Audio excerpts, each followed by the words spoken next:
ప్రభునందు ప్రియులైన మీకందరికీ యేసుక్రీస్తు ప్రభువారి నామంలో శుభవందనాలు తెలియజేస్తూ ఉన్నాం. అనుదిన అభివృద్ధి అను ఈ ఆధ్యాత్మిక దిన పాఠమునకు స్వాగతం. డిసెంబర్ 23. యెహోవా సైన్యములారా, ఆయన చిత్తము నెరవేర్చు ఆయన పరిచారకులారా, మీరందరూ ఆయనను సన్నతించుడి. కీర్తన గ్రంథం 103వ అధ్యాయం 21వ వచనం.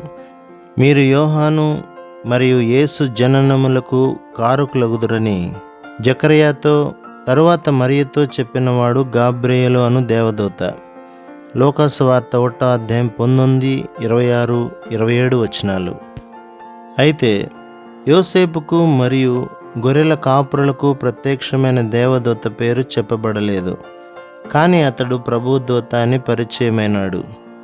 మత్తయి సువార్త 1వ అధ్యాయం 20వ వచనం, 2వ అధ్యాయం 13వ వచనం, 19వ వచనం, లూకా సువార్త 2వ అధ్యాయం 9వ వచనం. అతడు గాబ్రియేలై ఉండవచ్చు. బైబిల్లో 2 దేవదూతల పేర్లు మాత్రమే చెప్పబడినవి. మరి ఒక దేవదూత పేరు మిఖాయేలు. దానియేలు గ్రంథం 10వ అధ్యాయం 12వ వచనం, 21వ వచనం, యూదా పత్రిక 9వ వచనం, ప్రకటన గ్రంథం 12వ అధ్యాయం 7వ వచనం. గాబ్రియేలు తరచుగా దేవుని ప్రణాళికను గూర్చి సమాచారమును తెలియచేసేవాడు. దానియేలు గ్రంథం 8వ అధ్యాయం 16వ వచనం, 9వ అధ్యాయం 21వ వచనం. క్రిస్మస్ గాథలో మనం తెలుసుకున్న పరలోక సైన్య సమూహముతో పాటు దేవదూతలందరూ ప్రత్యేకమైన పని మీద భూమి మీదకు వచ్చిన వారే. వారు తమ పని ముగిసిన పిమ్మట పరలోకమునకు వెళ్ళిపోయిరి. లూకా సువార్త 2వ అధ్యాయం 15వ వచనం.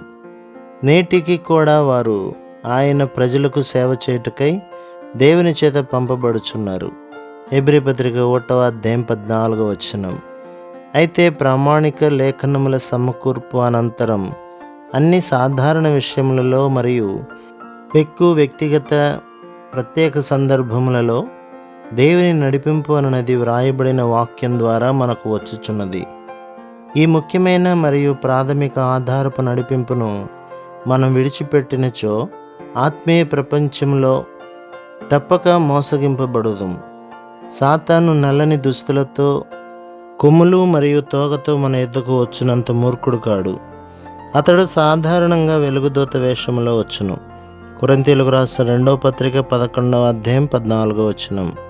కీర్తనాకారుడైన దావీదు దేవదూతలను గూర్చి చేసిన వర్ణన విధేయత కొరకైన సవాలుతో కూడిన పిలుపునై ఉన్నది.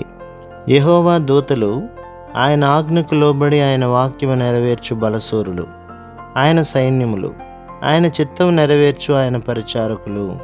కీర్తన గ్రంథం 103వ అధ్యాయం 20-21 వచనాలు.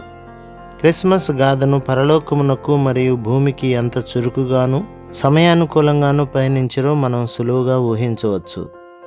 అవిధేయులు మరియు తిరుగుబాటు చేసిన దేవదూతలు లూసిఫర్తో ఏకమైన వారే. స్త్రీలు తమ తలను కప్పుకొనుట వారిపైనున్న అధికారమునకు ఒక సూచన అని వివరించిన అపోస్తలుడైన పౌలు సంఘ కూటములలో గమనించు దేవదూతలను గూర్చి ప్రస్తావించును. కొరింథీయులకు రాసిన 1వ పత్రిక 11వ అధ్యాయం 10వ వచనం. నోవాహు కాలములో అవిధేయులైన వారి ఆత్మలకు దేవునికి విధేయులైన దేవదూతలకు గల భేదమును గూర్చి అపోస్తలుడైన పేతురు రాసెను.